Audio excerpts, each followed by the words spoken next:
हाँ जी। क्या हाल है? यार मेरा ना मन नहीं कर रहा पढ़ने का।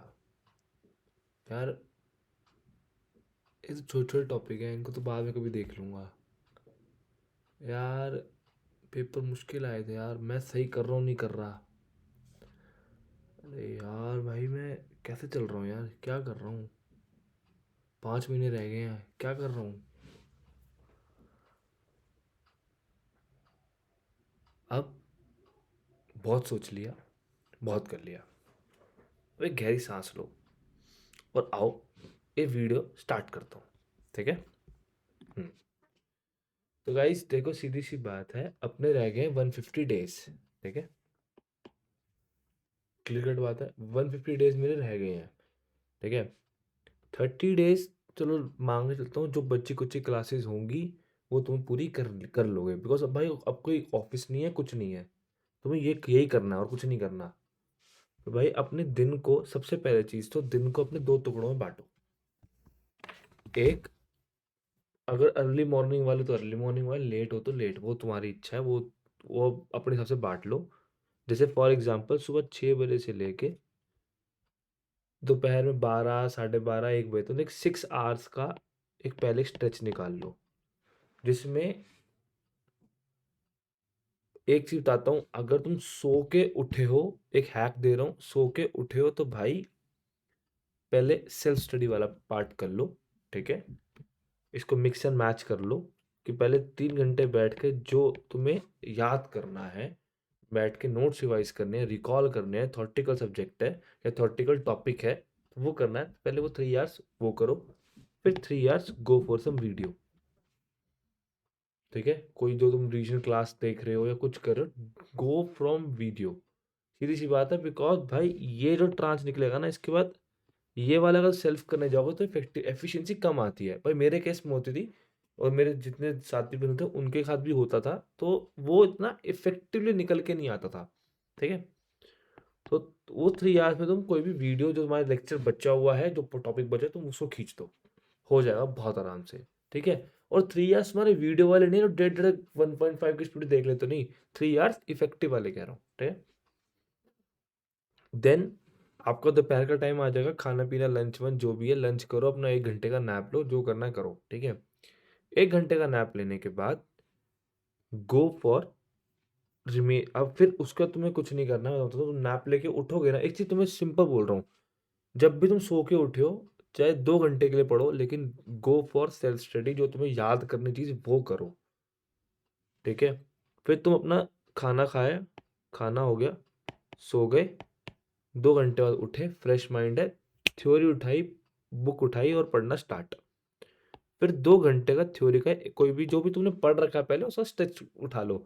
It can be audit, it can be AFM का theory, it can be FR का कोई, जो इंडिया जो थ्योरेटिकल वाला वो कर सकते हो, कुछ भी, बट यस सेल्फ वाला पार्ट वो करो, उसमें रिवीजन वाला पार्ट करो। ठीक है। और उसके बाद तुम्हारा जो है ये कहते हैं, फिर बचा हुआ टाइम जो लगा, बाकी फिर 3 से 4 घंटे का अपना वीडियो वाला टाइम देख के निपटारा करो। ठीक है। अरे यार भाई ये तो 12 घंटे ही हुए। भाई ये इफेक्टिव वाले कह रहा हूँ मैं। अब तुम लगे रहो, घिसते रहो, वो अलग चीज़ है। ये इफेक्टिव वाले कह रहे हैं, तुम्हें शांति एकदम शिद्दत वाले हैं ये। अगर तुमने इतना भी कर लिया तो बहुत है। अब इस 30 डेज में तुम कहाँ खड़े हो गए? भाई 30 डेज में तुम बताता हूँ, तुम्हारी रिमेनिंग क्लासेस खत्म हो चुकी होंगी बहुत आराम से। ठीक है। और दूसरी चीज़, अगर भाई किसी की ज़्यादा पेंडिंग है तो भाई उस हिसाब से प्रपोर्शनल अपना बढ़ाता जा। ड्यूरेशन मन 30 डेज से आगे मत जाने दे। देन जो रिमेनिंग क्लासेस तुम्हारी बची हैं वो ख़त्म करो। दूसरा तुम्हारा इससे क्या होगा, मैं ये नहीं बोलूँगा तुम सब्जेक्ट खत्म करो, मैं तुम्हें बोलूँगा जो थ्योरेटिकल थ्योरेटिकल जितना पार्ट है ना, असल में प्रॉब्लम में होती है, छोटा छोटा छोटा हम क्यूमुलेट कर देते हैं। सबसे बड़ी दिक्कत वो है, वो नहीं करना। ठीक है। तो उस चीज़ को प्लीज़ अवॉइड करो। दूसरी चीज़ जो ये है, तो इससे अब तुम्हारा इस 30 डेज में हुआ क्या, तुम्हारा थ्योरेटिकल पोर्शन भी खत्म हो जाएगा। ठीक है।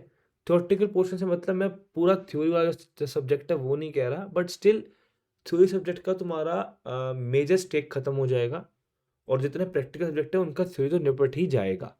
ठीक है गाइस। तो यहाँ पे अपना एक सॉर्ट ऑफ थ्योरी पार्ट का रिवीजन, मैं इसको दो टुकड़ों में बांट देता हूँ, थ्योरी और प्रैक्टिकल। तो थ्योरी पार्ट का एक सॉर्ट ऑफ रिवीजन तुम्हारा एक सेट खत्म हो चुका है, ठीक है। अब तुम्हारे पास क्लासेस नहीं है, ठीक है। जिस टाइम पे तुम क्लासेस कर रहे थे, अब उस टाइम पे तुम करोगे प्रैक्टिकल वाली चीजें, ठीक है। अब भाई देखो, सीधी सी बात है, 7 से 8 दिन जरूर लगेंगे एफआर निपटाने में, ठीक है। वही 7 से 8 दिन में तुम्हें बोलता हूँ एएफएम निपटाने में, विद टेक्निकलिटीज ऑब्वियस बात, थोड़ा उसमें न्यू न्यू क्वेश्चंस बनते हैं तो उस हिसाब से सोचना पड़ता है, टाइम लगता है। एग्जैक्ट सेटलमेंट वाले क्वेश्चन करने वो तो बहुत कम टाइम में हो जाएगा, या एग्जैक्ट को जो चीजें पढ़ रहे हो उसकी बुक करने वो हो जाएगा। लेकिन अगर कॉन्सेप्चुअली जाओगे, थोड़ा थोड़ा गहराई में समझना कोशिश करोगे, 7-8 दिन फर्स्ट ईयर में लगेंगे ही लगेंगे, ठीक है। देन बाकी थ्योरी तो तुम्हारा निपट ही रहा है, ठीक है। ये मोटा मोटा अगर देखा जाए तो भाई 20 से 25 दिनों में तुम्हारा थ्योरी उसी स्केल से चल रहा है, मतलब कि अब तुम्हारी जो हो चुका है उसके तुम रिवीजन कर रहे होगे। और सीधी सी बात है भाई, लर्निंग कब आता है, ठीक है। तो जो चीज अब तुम्हारे पास एक चीज, एक लर्निंग कब तुम्हारे पास ये है कि देखो, पहला तो तुमने अभी रिसेंटली क्लास करी है तो उसको रिवाइज करने में ज्यादा एफर्ट लगेगा नहीं। दूसरा, थ्योरी तुम एफआर इन सब की थ्योरी थोड़ी तुम पढ़ के बैठे हो, तो तुम्हें उसको रिवाइज करने में ज्यादा एफर्ट लगेगा नहीं, राइट। तो हार्डली इट विल टेक 20 से 25 दिन। और भाई जब तुम ये 30 दिन ये करोगे ना टास्क, तुम्हारी प्रैक्टिस हो चुकी होगी सिटिंग की, ठीक है। तो इसमें क्या होगा कि अब यहाँ पे तुम्हारा स्ट्रेच निकलेगा, मैं नो डाउट 12 घंटे वाला स्ट्रेच तुम्हारा यहाँ पे आते आते 14 घंटे तक पहुंचेगा ही पहुंचेगा। और तुम करोगे, बताऊं क्यों? भाई मेहनत लगती है ना बंदे, तो बंदे को अंदर से आता है कि यार मैंने इतनी मेहनत कर ली, थोड़ा और खींचे खत्म करता हूँ इसको, ठीक है। तो 20 से 25 दिनों के अंदर तुम्हारा एक चंक और निपट जाएगा, ठीक है। अब इस रीजन में खास ध्यान क्या रखना है? इस रीजन में खास ध्यान तुम्हें रखना है सॉर्टिंग। सबसे मेन चीज, the game changer thing is sorting. Game changer क्या है? सॉर्टिंग। अब भाई देखो, तुम्हें क्या करना है, छटाई शुरू करनी है कि भाई ये मान लो एक इंडेस में 50 क्वेश्चन थे, ठीक है। अब 50 में से यार पता है क्या है कि ना, ये 4 हैं जिसके जिसके अंदर पूरा क्वेश्चन सेम टू सेम है, बस एक एक एडजस्टमेंट की प्रॉब्लम, एक एक एडजस्टमेंट है। तो अब जब मैं दोबारा पढ़ने बैठूंगा, मैं चारों दोबारा नहीं पढ़ने वाला, मैं एक पढ़ूंगा, ठीक है। और बाकी नीचे वालों में कुछ नहीं पढ़ूंगा, सब काटा मार दो, वो एडजस्टमेंट को हाईलाइटर से हाईलाइट करो और उस स्पेसिफिक एडजस्टमेंट ट्रीटमेंट करो, वो देखो। इससे होगा क्या कि जो तुम्हारे 7 से 8 दिन लगे थे, वो इवेंचुअली तुम्हारे 6 दिन पे तुम आ जाओगे। 5 से 6 दिन इवेंचुअली तुम लोग उसमें आ जाओगे, ठीक है। Same goes with the AFM and the DT के जो बड़े बड़े क्वेश्चन है, उसका भी कह रहा हूं मैं, पीजीपी नॉट सबका। तुम्हें सॉर्टिंग वाली कैटेगराइज करना ही बहुत जरूरी है। भाई दिमाग में चीज देखो, हम 1.5 दिन के लिए तैयारी कर रहे हैं, हमें 1.5 दिन तक पहुंचना है। एफआर केस एक्सेप्शनल केस है, पहला एपो तक हो जाता है, लेकिन बाकी में 1.5 दिन का टाइम है, तो 1.5 दिन के हिसाब से हमें दिमाग लगाना है, ठीक है। दूसरी चीज, अब थ्योरी तुमने ऐसे निपटा ली, ठीक है। प्रैक्टिकल तुम्हारा अब ऐसे 20 से 25 दिन में एक बार तो निपट गया। फिर आती है सॉर्टिंग। सॉर्टिंग तुमने कर ली। अब इवेंचुअली ये 20 से 25 दिन वाला टास्क जो है तुम्हारा, जो है सेम रिपीट होगा 15 दिनों में। 15 से चलो 18 डेज लगा लेते हैं, ठीक है भाइयों। अब देखो तुम कहां पहुंच गए हो। 120 दिन थे जिसके अंदर तुम्हारी एक रिवीजन वाला एक सेट तो निपट चुका था, ठीक है। फिर निपटे, 100 दिन बचे, दूसरा सेट निपट गया। 85 दिन बचे, तीसरा सेट भी निपट गया। अभी भी you are left with 85 days. अब क्या करोगे? देखो भाई, अब मैं तुम्हें चीज बताता हूँ। तुमने थ्योरी ना, अब तुम थ्योरी 2 बार पढ़ चुके हो, तीसरी बार भी पढ़ चुके हो, ठीक है। तो अब तुम्हारे पास ना एक माइंड में क्या हो, एक चंक आ गया कि हाँ भाई ये चीज है, और काफी चीजें दिमाग में बैठनी शुरू होती है, फ्लो बनता है। तुम्हें ना पता है क्या होता है, किसी को भी ना ऐसे क्वेश्चंस, मतलब मेरा एक पर्सनल एक्सपीरियंस है, हमें ना कागज का डिजाइन पूरा मेजरमेंट याद होने लग जाता है अगर हम उसको 4-5 बार पढ़ते हैं। अब तुम्हें क्या करना है, अब तुम्हें एक बहुत सिंपल चीज बताता हूँ। अब क्या, तुम 3 बार ढंग से पढ़ चुके हो, ठीक है। इसके बाद क्या, 3 बार तुमने पढ़ लिया, इसके बाद अब तुम्हें करना है जो सबसे मेन चीज है, सबसे मेन चीज, अब तुम लोगे क्यूमुलेटिव क्यूमुलेटिव रिवीजन। भाई साहब क्यूमुलेटिव रिवीजन मतलब तुम्हें सुबह उठना है, तुमने 2 घंटे पढ़ा, थ्योरी पढ़ा, बिल्कुल पढ़ा, 3 घंटे थ्योरी पढ़ा, ठीक है।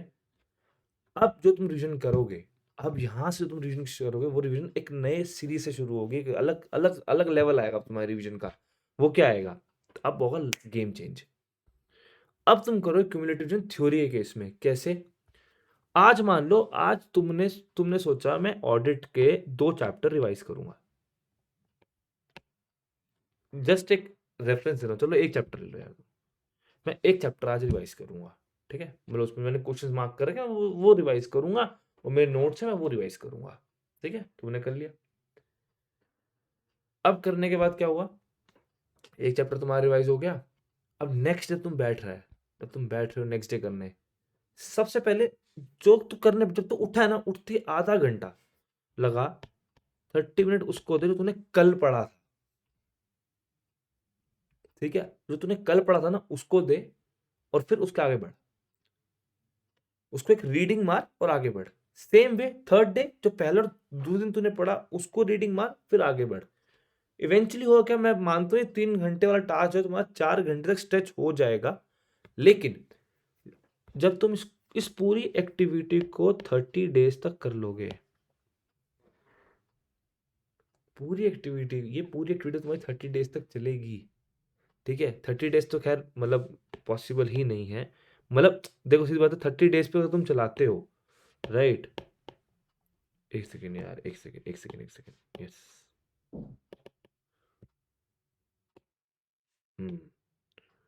अगर तुम इसको 30 डेज तक चलाते हो, ठीक है, इसके अंदर मल्टीपल सब्जेक्ट भी आएंगे, तो ऑब्वियस बात है तुमने भाई शुरू करा, जब तक खत्म हुआ तो ऑब्वियस बात है 5 से 6 दिन में तुम निपटारा करने की कोशिश करोगे कि हाँ भाई निपटारा होता रहे, सब्जेक्ट में निपटते रहे।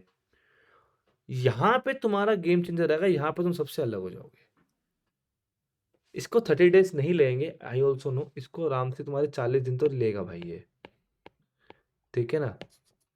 पर लेकिन यहाँ पे कितनी चीजें होंगी तुम्हारी, अब क्यूमुलेशन का बेनिफिट लगेगा। तूने आज जो पढ़ा वो तू 5 दिन तक लगातार पढ़ेगा, 5 दिन खींचेगा नहीं खींचेगा, समझ रहे इस चीज को। अब तुम उसकी 4 रिवीजन, उसकी आगे वाले पार्ट की 4 रिवीजन, उसकी 3 रिवीजन, 2 रिवीजन, एक रिवीजन, तो क्यूमुलेटिवली ओवरऑल तुम यहाँ पे इस टास्क में 4 से 5 बार तुम्हारी रिवीजन हो जाएगी। यह है गेम चेंजर, समझ गए। तो ये क्यूमुलेशन वाला बेनिफिट तुम्हें उठाना है। अब हुआ क्या, 3 के बाद तुम सीधा पहुंच गए 8 पे। भाई 40 दिन काट देता हूँ तुम्हारी सेफ्टी के लिए, 10 दिन एक्स्ट्रा काट देता हूँ। कितने दिन बचे तेरे पास, 35 डेज, 1 महीना है। अब सिलेबस से रिवाइज हो चुका है, मॉक टेस्ट उठा, आरटीपीज उठा, अमेंडमेंट्स देख, अब जो करना है वो कर मेरे भाई, खत्म, खेल खत्म हो गया। अब तू आरटीपीज कर, आराम से मॉक कर, सब कुछ कर, जो करना है कर। तेरा यहाँ पे प्रैक्टिकल भी चल रहा है, साथ साथ निपट रहा है, सब कुछ एकदम बढ़िया हो रहा है कि तू सॉर्ट करके बैठा है। अब तुझे सॉर्टिंग करने की जरूरत नहीं है, तूने सॉर्टिंग कर ली, समझ गए। तो यहाँ पे तुम्हारा एक खेल बनेगा, तुम्हें इस तरह आइडियली ये प्लान है, ठीक है, इस तरह तुम्हें मूव करना चाहिए, ठीक है। और अच्छे खासे मार्क्स से पास हो जाओगे, ये पक्की गारंटी है अगर इस पर ढंग से चल लोगे तो, ठीक है guys. Bye bye, see you in the next video.